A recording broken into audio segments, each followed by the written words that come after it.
ہر صبح کو 2 فرشتوں کا اترنا۔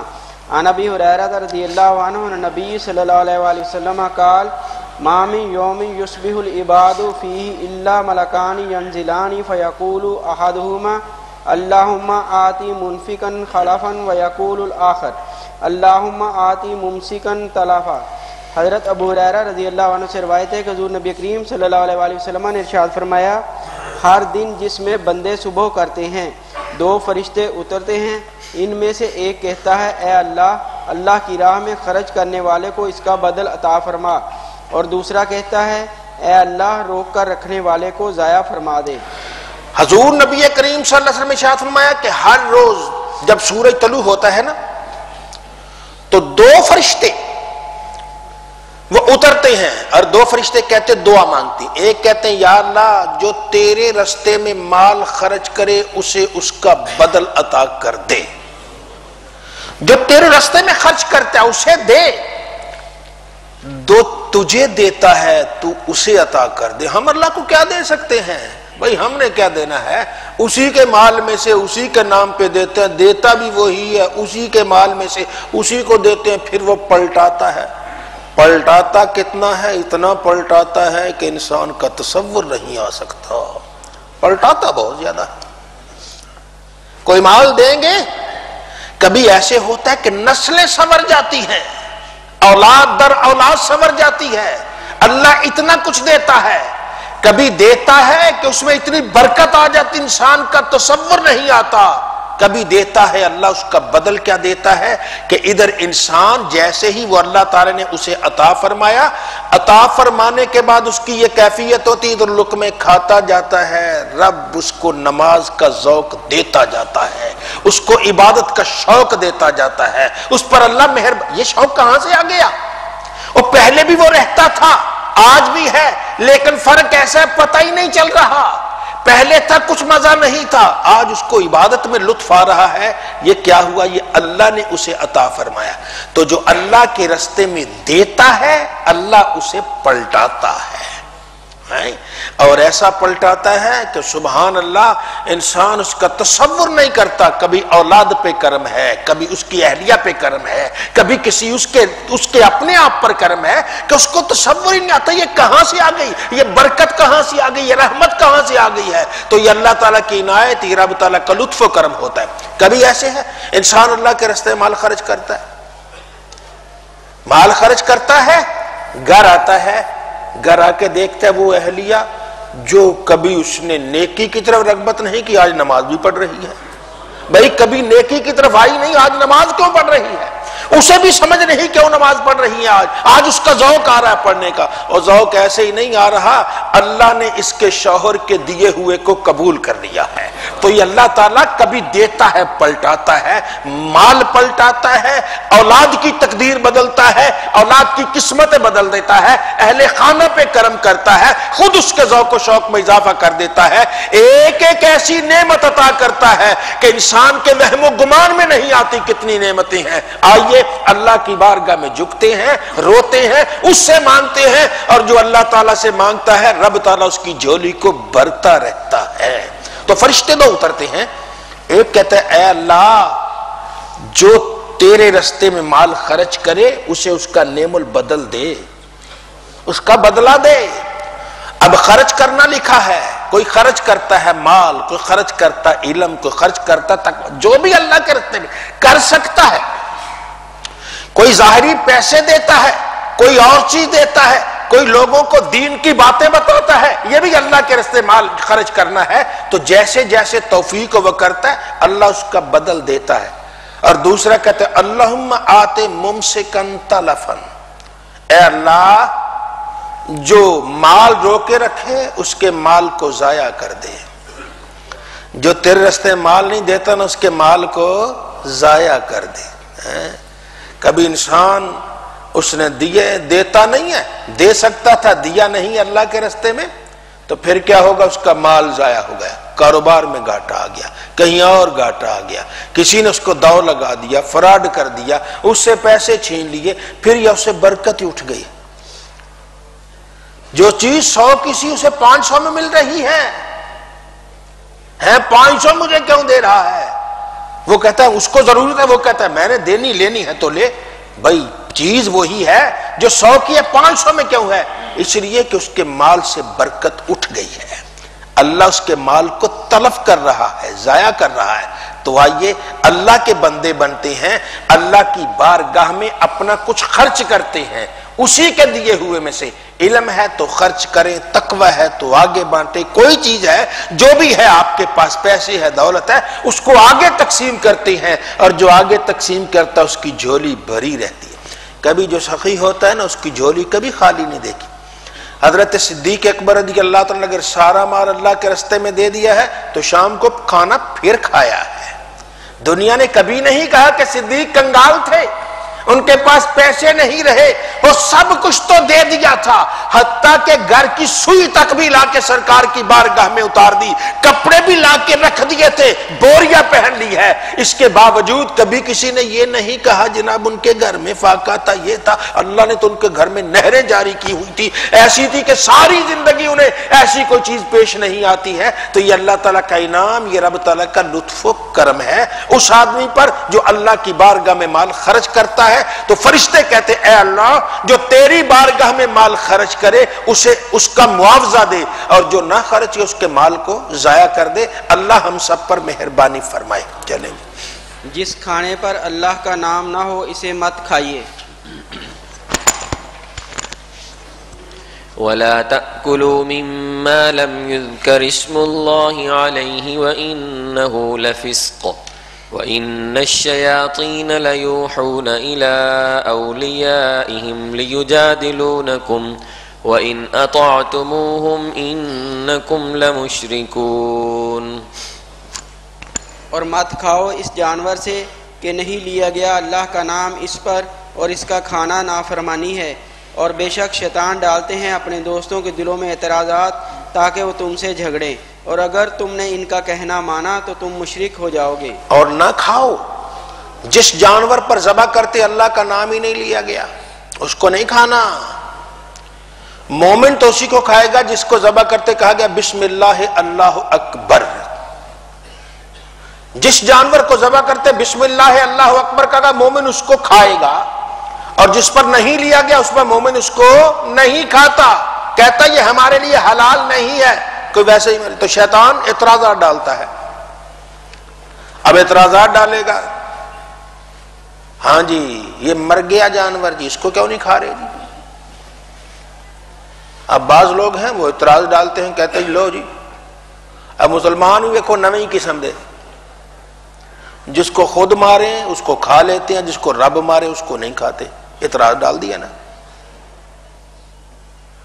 بھائی سب کچھ مارتا تو اللہ ہی ہے، ہم بھی کریں گے تو اس کی موت تو اللہ ہی دیتا ہے، لیکن اللہ کہتا ہے کہ تم ان کے اعتراضات، تمہارے دلوں میں یہ اعتراضات ڈالتے ہیں، تم سے جھگڑتے ہیں، یہ نہیں سوچتے ہم اپنی عقل کو قربان کرتے ہیں.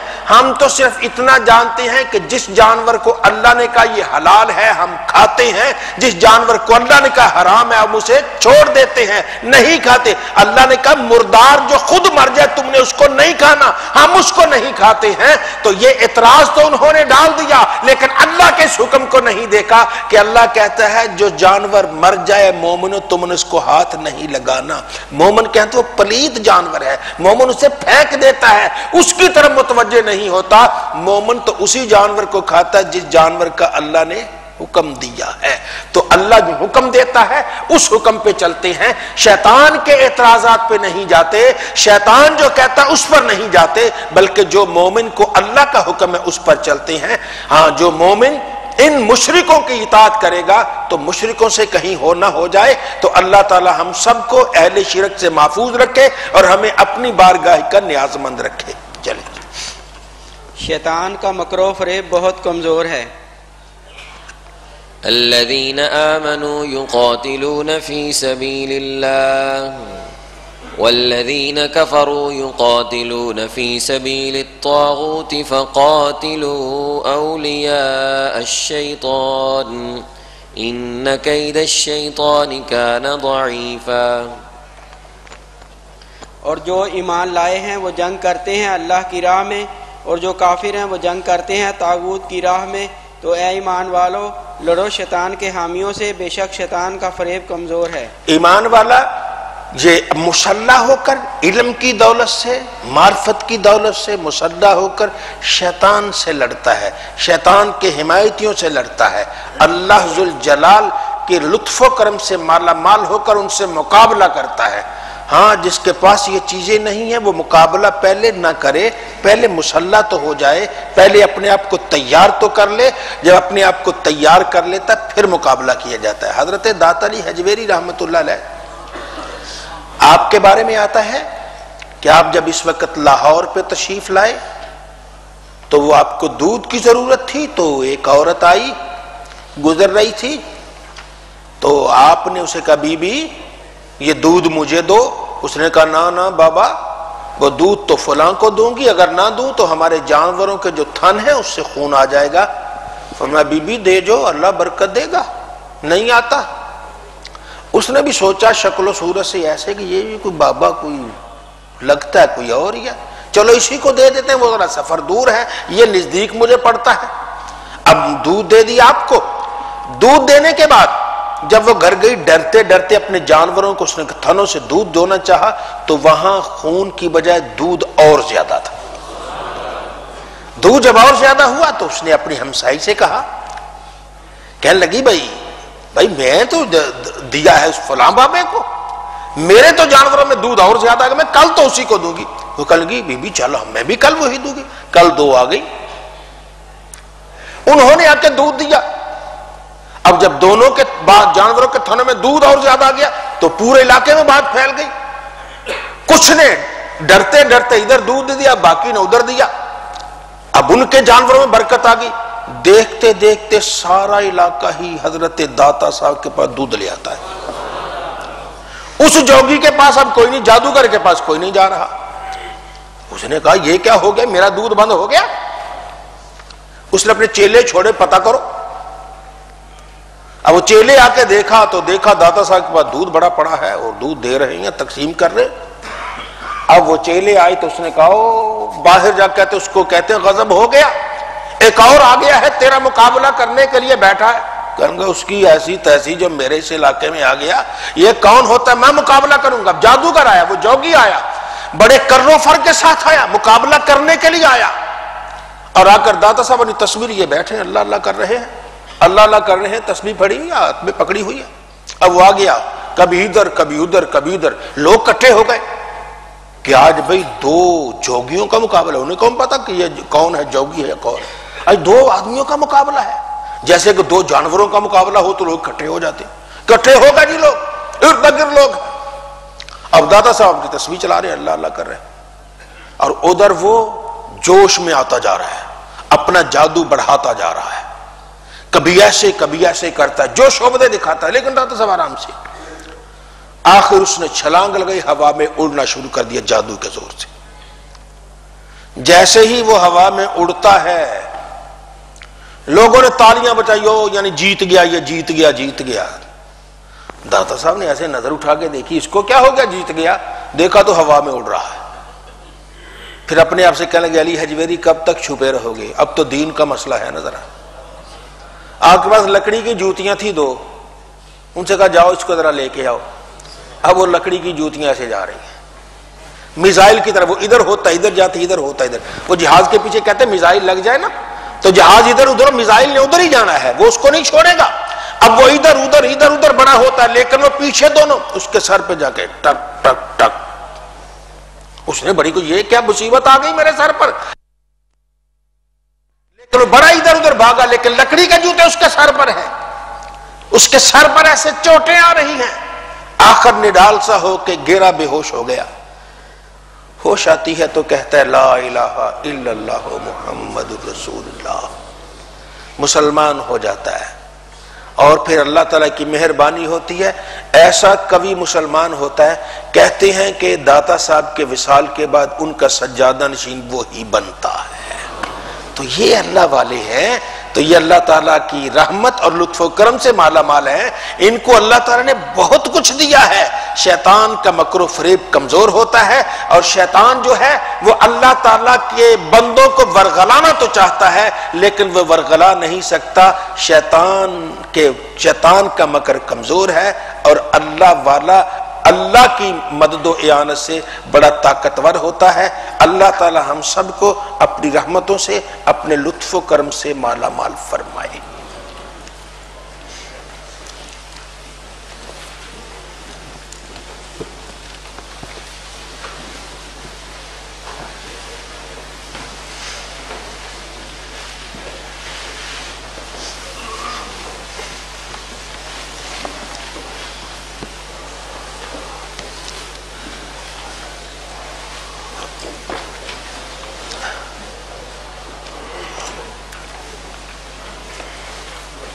بسم اللہ الرحمن الرحیم. چڑھیے پڑھیے جی. بسم اللہ الرحمن الرحیم. جس آدمی نے قرآن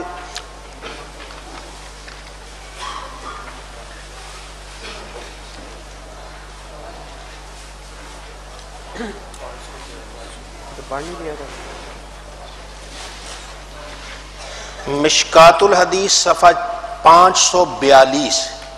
جس آدمی نے حدیث آپ بھی ایک مرتبہ پڑھیں نا، 542 صفحہ کریں. مشکات الحدیث صفحہ 542. جس آدمی نے حدیث پاک کو سنا اور اسے دوسروں تک ایسے ہی پہنچایا جیسے اس نے سنا، تو حضور صلی اللہ علیہ وسلم کی دعا ہے اللہ تعالیٰ اسے سرسبز و شاداب رکھے.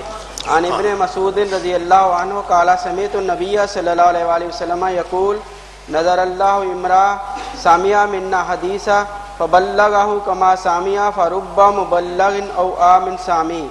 سیدنا عبداللہ بن مسعود رضی اللہ عنہ نے فرمایا میں نے سنا حضور سیدنا نبی کریم صلی اللہ علیہ وسلم ارشاد فرما رہے تھے اللہ تعالیٰ اس آدمی کو سرسبز و شاداب رکھے جس نے مجھ سے حدیث پاک کو سنا تو اسے ایسے ہی دوسروں تک پہنچا دیا جیسے اس نے اسے سنا تھا.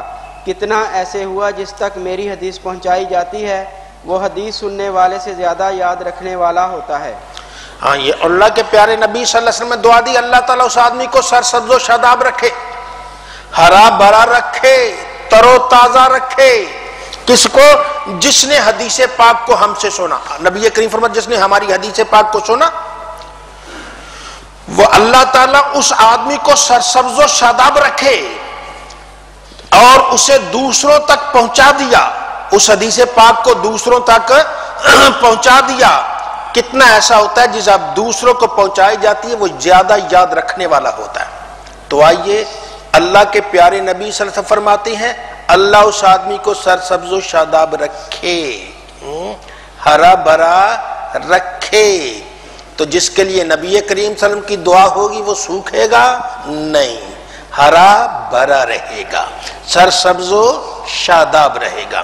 بلکہ نبی کریم صلی اللہ علیہ وسلم جس درخت کے نیچے پانی ڈال دیتے اللہ اس درخت کو سرسبز و شاداب رکھتا. جس کنویں میں آپ نے لعاب ڈالا وہ کڑوا کنواں میٹھا ہو گیا. یہ بھی ایک لعاب ہے، سرکار کی زبان پاک سے نکلے ہوئے کلمات ہیں. یہ جس دل کے اندر چلے جاتے ہیں، جس انسان میں چلے جاتے ہیں وہ بھی اندر سے کڑوا نہیں رہتا، میٹھا ہو جاتا ہے. آئیے اس حدیث پاک کو آگے پہنچاتے ہیں، دوسروں تک پہنچاتے ہیں، نبی کریم صلی اللہ علیہ وسلم کی دعا لیتے ہیں. آج ہم بڑے ترستے ہیں جی دعا دے دے ہمیں کوئی، بھئی ہمیں فلاں بزرگ کو دعا دے دے، کسی سے دعا کرانے کی. یہ نبی کریم صلی اللہ علیہ وسلم کی صاف دعا ہے. اے بندہ مومن تو نبی کریم صلی اللہ علیہ وسلم کے ارشاد کو سن کر آگے پہنچا دے، کسی دوسرے تک پہنچا دے. جب ایسا کرے گا تو محروم نہیں گئے گا. نبی کریم صلی اللہ علیہ وسلم تیرے لیے ہاتھوں کو اٹھا کر دعا کریں گے اور تو سرسبز و شاداب ہوگا، ہرا بھرا ہوگا. اور جو ہرا بھرا ہو اس کا پھل بھی ہرا بھرا ہوتا ہے. آئیے یہ ایسا کریں گے اللہ تعالیٰ نے اگر نصیب میں اولاد لکھی ہے تو لب اولاد کو بھی ہرا بھرا کر دے گا، اسے بھی بڑا ذائقے والا کرے گا. درخت تو ہرا بھرا ہوتا ہے نا. ایک بات ذرا ذہن میں رکھے، درخت تو ہرا بھرا ہوتا ہے لیکن اگر ہرے بھرے درخت کا پھل ہونا، پھل اس سے زیادہ میٹھا ہوتا ہے. میٹھا ہوتا ہے نا پھل، درخت ہے تو زیادہ میٹھا ہے نا، تو انسان کی آگے اولاد اس سے زیادہ اس کی بھی دعائیں شامل ہو جاتی ہیں۔ تو سرکار دو عالم سے ہم جس کے لیے دعا کرتے ہیں نسل در نسل سنورتا ہے، وہ نسل در نسل ہے سنورتا ہے۔ اللہ کی رحمتیں، اللہ کی عنایتیں، رب تعالیٰ کی برکتیں ہوتی ہیں، تو آئیے اللہ تعالیٰ کی برکات حاصل کرنے کے لیے، اللہ تعالیٰ کی رحمتیں حاصل کرنے کے لیے نبی کریم صلی اللہ علیہ وسلم کی احادیث کا پرچار کرتے ہیں، ایسا کام کرتے ہیں جس سے حدیث پاک کو فروغ ملے، ایسا کام کرتے ہیں جس سے حدیث پاک کو رواج ملے۔ آئیے نبی کریم صلی اللہ علیہ وسلم کی ایک ایک حدیث پاک کو آگے پہنچائیں۔ بھئی سرکار کی دعائیں لیں گے کہ نہیں لیں گے؟ آگے حدیث پاک پہنچائیں گے؟ آپ سے اور کوئی مطالبہ نہیں، صرف یہی ہے کہ نبی کریم صلی اللہ علیہ وسلم کا جو ارشاد پاک سنا ہے ان میں سے کوئی ایک آگے پہنچا دیجئے، جو آپ کو پسند آگے پہنچائے، اس میں تبدیلی نہیں کرنی، اپنی طرف سے نہیں۔ ریشم میں آپ جو بھی لگائیں گے کپڑا وہ ٹاٹ ہوگا، ہاں ریشم میں ٹاٹ نہیں، ریشم جیسا ریشم ہے ویسے ہی، اپنی طرف سے کوئی اضافہ نہیں کرنا۔ سرکار دو عالم کی بات جیسے سنی ویسے پہنچا دے، یہ دلوں میں اثر کرے گی، دل کی دنیا آباد کر دے گی۔ آئیے دلوں کی دنیا کو آباد کرنے کے لیے نبی کریم صلی اللہ علیہ وسلم کے ارشادات کو آگے پہنچاتے ہیں، سنتے ہیں، آگے رواج دیتے ہیں۔ کسی سے سنا آگے ویسے پہنچا دیا، کسی کو لکھ کے دے دیا، پرنٹ کرا کے دے دیا، اس کا وہ نکال کے سٹکر بنا کے دے دیا، کہیں وہاں یہ جہاں حدیث پاک کا کام ہے وہاں کو خرچ کر کے ایسے کر دیا جس سے حدیث پاک کے رواج میں آپ کا بھی حصہ ہو جائے۔ جب آپ کا حصہ ہوگا تو کیا ہوگا؟ اللہ تعالیٰ آپ کو بھی سرسبز و شاداب رکھے گا، اولاد کو بھی سرسبز و شاداب رکھے گا۔ بندہ اولاد کے لیے فکر مند ہوتا ہے، ہاں جیسے ہی آپ ذرا کرتے جائیں انشاءاللہ آپ کے چھوٹے چھوٹے بچے بھی نبی کریم صلی اللہ علیہ وسلم کا نام لیں گے، اسی سرکار کا ہی ذکر کرتے رہیں گے، اور سرکار کا ذکر کرنے والا صلی اللہ علیہ وآلہ وسلم دونوں جہاں میں سعادتوں سے لبریز ہوتا ہے۔ چلیے، قرآن کریم میں شک پیدا کرنے کی غرض سے جھگڑنا کفر ہے۔ عن ابی ہریرہ رضی اللہ عنہ قال قال رسول اللہ صلی اللہ علیہ وآلہ وسلم المراء فی القرآن کفر۔ سیدنا ابو ہریرہ رضی اللہ عنہ سے روایت ہے کہ حضور سیدنا رسول اللہ صلی اللہ علیہ وآلہ وسلم نے ارشاد فرمایا قرآن کریم میں شک کرتے ہوئے جھگڑنا کفر ہے۔ قرآن کریم میں شک کرتے ہوئے جھگڑنا کیا ہے جی؟ کفر ہے۔ اب دیکھیے قرآن کریم، ایک آدمی بات آگے، ایک آدمی قرآن کریم سیکھتا ہے جی، کس لیے؟ اس لیے کہ میں اس کا کوئی نقش نکالوں۔ عربی سیکھی، قرآن کریم سیکھا، کس لیے جی؟ میں قرآن کریم میں کوئی عیب نکالوں۔ استغفر اللہ، قرآن کریم میں تو عیب نکلے گا کوئی نہیں، تو ہی خود عیب دار ہو جائے گا۔ قرآن کا کیا بھی بڑے بڑے آئے سر مارتے رہے لیکن کچھ بنا کسی کا بھی نہیں۔ قرآن تو برکت والی کتاب ہے، رحمت والی کتاب ہے۔ قرآن کریم کا کیا؟ اللہ کا کلام ہے، رب خود محافظ ہے۔ اگر کوئی عربی اس لیے سیکھتا ہے کہ میں آؤں قرآن کریم کے میں نقش نکالوں، وہ ساری زندگی لگا رہے اپنا آپ تو تباہ کر دے گا، لیکن قرآن کریم کا کوئی نقش نہیں نکلے گا۔ تو اس لیے بعض ایسی چیزیں ہیں وہ ان کو سیکھنا، ان کی تعلیم وہ اس مقصد کے ساتھ منسلک ہوگی۔ اگر کوئی عربی اس لیے سیکھتا ہے کہ اس عربی کے سیکھتے میں قرآن و حدیث میں کوئی نعوذ باللہ نقص نکالوں گا، اس کا عربی سیکھنا گناہ ہوگا، اس کا عربی سیکھنا کیا ہوگا؟ گناہ ہوگا۔ اور اگر کوئی غیر مسلمان جو مسلمان نہیں ان کی کوئی زبان سیکھتا ہے اس لیے تاکہ میں اس زبان میں قرآن و حدیث کے پیارے نور کو آگے پھیلاؤں گا، نبی کریم صلی اللہ علیہ وسلم کی پیاری پیاری باتیں ان کو سکھاؤں گا، ان کو مسلمان کرنے کی کوشش کروں گا، اللہ کے پیارے نبی صلی اللہ علیہ وسلم کے دین کو آگے پھیلاؤں گا، تو یہ زبان سیکھنا اس کے لیے عبادت بن جائے گا، اس کے لیے رحمت بن جائے گا، کار ثواب بن جائے گا۔ تو بات ہے مقصد میں، مقصد کیا ہے؟ ہاں اگر مقصد نیک ہے تو جو کام بھی کیا جائے بظاہر چاہے جیسا بھی ہو اللہ تعالیٰ اس پہ اجر و ثواب عطا فرماتا ہے، اور اگر مقصد ہی خراب ہو چاہے وہ قرآن و حدیث ہی پڑھتا رہے اس کو کوئی ثواب نہیں ہوتا۔ تو اللہ تعالیٰ ہمیں صحیح طریقے سے قرآن حدیث کے نور کو آگے پھیلانے کی توفیق عطا فرمائے۔ تو یہ قرآن کریم میں صرف اس لیے جھگڑنا کہ یہاں سے کوئی نقص نکالے، بھائی قرآن کریم میں کیا نقص نکالے گا؟ اس کا محافظ کون ہے؟ اللہ۔ انا نحن نزلنا الذکر وانا لہ لحافظون، قرآن ہم نے نازل کیا ہے اور اس کی حفاظت کرنے والے ہم ہیں۔ چلیں جی۔ کتاب اللہ کا بعض حصہ بعض کی تصدیق کرتا ہے، جس حصہ کا علم ہو اسے بیان کرنا چاہیے، اور جس کا علم نہ ہو اسے اس کے عالم کے سپرد کر دینا چاہیے۔ عن عمر ابن شعیب عن ابیہ عن جدہ رضی اللہ عنہ قال سامع النبی صلی اللہ علیہ وآلہ وسلم قوم یتدارعون فی القرآن فقال انما ہلک من کان قبلکم بہذا ضربوا کتاب اللہ بعضہ ببعض وانما نزل کتاب اللہ یصدق بعضہ بعضا فلا تکذبوا بعضہ ببعض فما علمتم منہ فقولوا وما جہلتم فکلوہ الی عالمیہ۔ سیدنا عمر بن شعیب اپنے والد گرامی سے اور وہ ان کے دادا رضی اللہ عنہ سے روایت کرتے ہیں، انہوں نے کہا حضور سیدنا نبی کریم صلی اللہ علیہ وآلہ وسلم نے سنا کہ ایک قوم کچھ لوگ قرآن کریم میں جھگڑ رہے ہیں، تو آپ نے ان سے ارشاد فرمایا تم سے پہلے لوگ، پہلی امتوں کے لوگ اس عمل کتاب اللہ میں جھگڑنے کی وجہ سے ہلاک و برباد ہوئے کہ انہوں نے اللہ کی کتاب کے بعض حصے کو بعض حصہ پر مارا، بعض کے ذریعے بعض کو جھٹلانا چاہا، حالانکہ کتاب اللہ اس لیے نازل ہوئی کہ اس کا بعض حصہ بعض کی تصدیق کرے۔ بس اس کتاب اللہ سے جو تم جانو، جس کا تمہیں علم ہو تو اس کے بارے میں بات کرو، اور جس حصہ سے تم ناواقف ہو، تمہیں علم نہ ہو، اسے اس کے عالم کے سپرد کر دو، عالم سے پوچھ لو۔ نبی کریم صلی اللہ علیہ وسلم کے ساتھ میں قرآن کریم کا ایک حصہ دوسرے حصے کی صداقت بیان کرتا ہے، ایک حصہ دوسرے حصے کو کہتا ہے یہ سچا، وہ کہتا ہے یہ سچا، یہ قرآن کریم میں ایک حصہ دوسرے حصے کو سچا، اور بعض اس لیے جھگڑتے ہیں جی اس کے ذریعے کہ جی قرآن کریم میں تعارض ہے، جی قرآن کریم میں یہ بات غلط ہے، یہ بات غلط ہے۔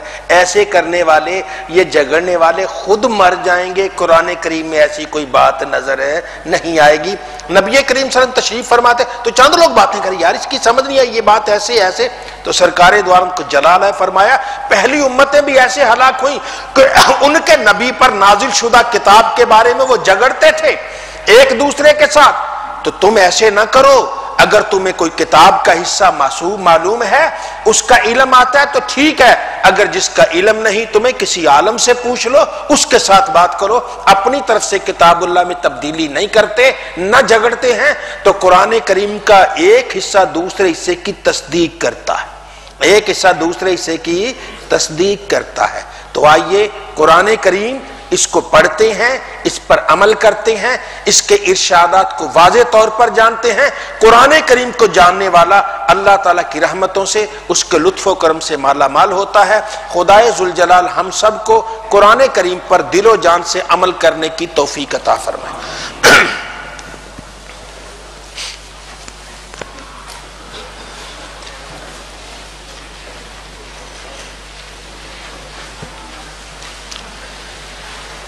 ہاں، داتا صاحب کے سلسلہ طریقت کے بارے میں بیان کر دیں، کیا یہ سلسلہ اب بھی چلتا ہے؟ اب ان کے جانشین کون ہیں؟ جیسے دوسرے سلاسل ہیں، سلسلہ نقشبندیہ، قادریہ، چشتیہ، سہروردیہ، ایسے داتا صاحب کا سلسلہ معروف نہیں ہے۔ کوئی ایسے خاص جو ہے، داتا صاحب کا فیض عام ہے، ہر سلسلے والا وہاں جاتا ہے اور اس کی جھولی بھری جاتی ہے۔ تو یہ کسی ایک خاص سلسلہ کے ساتھ خاص نہیں، آپ کا سلسلہ مبارکہ عام ہے، فیض عام ہے، عالم بھی لیتے ہیں، جاہل بھی لیتے ہیں، مالدار بھی لیتے ہیں، غریب بھی لیتے ہیں، اپنے بھی لیتے ہیں، بیگانے بھی لیتے ہیں۔ وہ تو فیض کا دریا ہے، اور وہ فیض انڈھیل کر دے رہے ہیں، لینے والے کا ہی برتن چھوٹا ہو جاتا ہے، داتا کا دینا چھوٹا نہیں ہے۔ یہ عرفان یاسین ہیں، بہت بیمار ہیں، یہ ضیاء الحدیث کے سٹوڈنٹ ہیں، اللہ تعالیٰ ان کو مہربانی فرمائے۔ یار یہ ہمارے سٹوڈنٹ روز ہی بیمار رہتے ہیں، اللہ تعالیٰ سب کو شفا دے، یہ تو برکت والی بات ہونی چاہیے تھی، بہرحال اللہ تعالیٰ سب کو شفا عطا فرمائے۔ بیمہ پالیسی کے بارے میں روشنی ڈالے۔ بیمہ پالیسی جو اس میں سود چلتا ہے، اس لیے علماء نے اس سے منع فرمایا ہے۔ نماز کوئی آنکھیں بند کر کے پڑھ سکتے، آنکھیں بند کر کے نماز نہیں پڑھنی چاہیے، لیکن اگر وہ انسان کو کیفیت آ جائے، خود بخود ایسا ہو جائے، وہ الگ بات ہے۔ رونا آ جائے، رونے میں ایسا آ جائے تو ایسے ویسے آنکھیں نہیں بند کرنی چاہیے۔ تصور کرنا چاہیے کہ انسان جو ہے اللہ کی بارگاہ میں کھڑا ہے، آہستہ آہستہ اس پر یہ کیفیت اللہ کی مہربانی سے آ جائے گی۔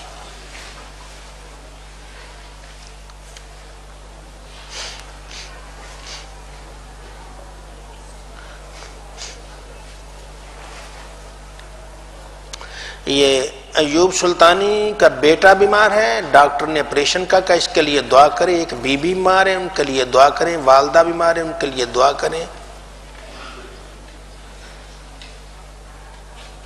یہ یوم رضا منانا کیسا ہے؟ اعلیٰ حضرت احمد رضا خان کیسے تھے؟ سبحان اللہ، بزرگوں کے بارے میں کیا پوچھتے ہیں کیسے تھے؟ جیسے منانا ہے، آپ اپنا ذوق ہے، شوق ہے، بزرگوں کو نذرانہ عقیدت پیش کرنا ہے، ان کے حضور اللہ کی بارگاہ میں یہ عرض کرنی، یا اللہ ان کے درجے بلند فرما، ان کے ذریعے سے اللہ ہم پہ مہربانی کرے۔ سبحان اللہ، بڑی یہ تو پوچھنے والی بات نہیں ہے بھائی، اللہ تعالیٰ جو آپ کو کرتا ہے، کاروبار اللہ تعالیٰ مہربانی کرے۔ والدین بیمار ہیں، ان کے لیے دعا کریں۔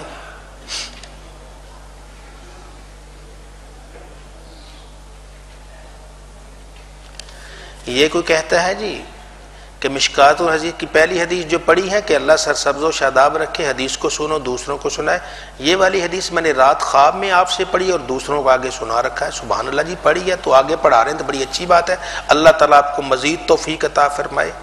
یہ کسی نے قرض لیا ہے، کوئی ابھی واپس نہیں کیا، تو اللہ تعالیٰ مہربانی کرے، سب کی مشکلیں آسان فرمائے۔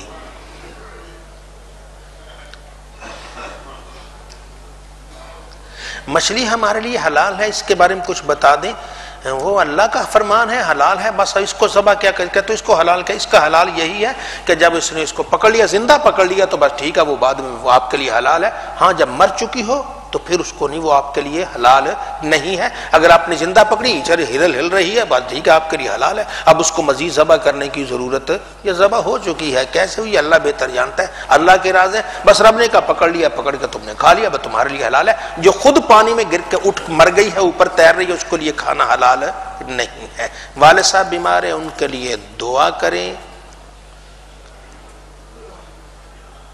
کہتے ہیں کہ نماز میں ہے قرآن کریم، نماز قائم کرنے کا حکم ہے، پڑھنے کا حکم نہیں۔ قائم کرنے کا معنی ہے نماز کو حقوق کے ساتھ ادا کرنا ہے۔ نماز پڑھنا ہے لیکن پڑھنا خشوع کے ساتھ ہے، وضو کر کے قبلہ رو ہو گیا، کہ نہیں بغیر وضو کے آ کے کھڑا ہو گیا۔ پڑھنا تو یہ ہوگا نا جب بھی بغیر وضو کے کھڑا ہو گیا، نہیں، نماز قائم کرنا ہے یعنی اس کو حقوق کے ساتھ ادا کرنا ہے، ظاہری باطنی حقوق کا خیال رکھنا ہے، سامنے قبلے کا تصور کرنا ہے، اللہ کی بارگاہ میں باوضو ہو کر، کپڑے پاک ہو کر، یہ ساری چیزیں خیال کر کے نماز پڑھتے ہیں۔ اللہم صلی علی سیدنا محمد وعلی آل سیدنا محمد صاحب الوجہ الانور والجبین الازہر صلی اللہ علیہ وسلم۔ ربنا تقبل منا انک انت السمیع العلیم وتب علینا انک انت التواب الرحیم۔ اے اللہ ارحم الراحمین، میرے بھائیوں نے جو کہا ہے، جس دعا کے لیے کہا، مولا سب کی دعائیں قبول فرما، مولا سب پہ مہربانی فرما، مولا سب کا دین و ایمان سلامت فرما۔ آج کے درس حدیث میں جو آئے ہیں، مرد آئے ہیں، عورتیں آئی ہیں، بچے آئے ہیں، مولا سب پر اپنی رحمتیں نازل فرما، سب کی جھولیاں بھر دے، دونوں جہاں کے انعامات سے مالا مال فرما، مولا دین و ایمان کی ساری بہاریں عطا فرما۔ نبی کریم صلی اللہ علیہ وسلم نے جو دعا فرمائی، سرسبز و شاداب رکھے، یا اللہ سب کو سرسبز و شاداب فرما، ان پر مہربانی فرما، ان کی اولاد پر مہربانی فرما، اولاد کی اولاد پر مہربانی فرما، گھروں میں برکت عطا فرما، گھروں میں رحمت عطا فرما۔ مولا سب کو اپنے دین کا سچا مددگار بنا۔ صلی اللہ علی حبیبہ الکریم وعلی آلہ وصحبہ اجمعین برحمتک۔ السلام علیکم ورحمۃ اللہ۔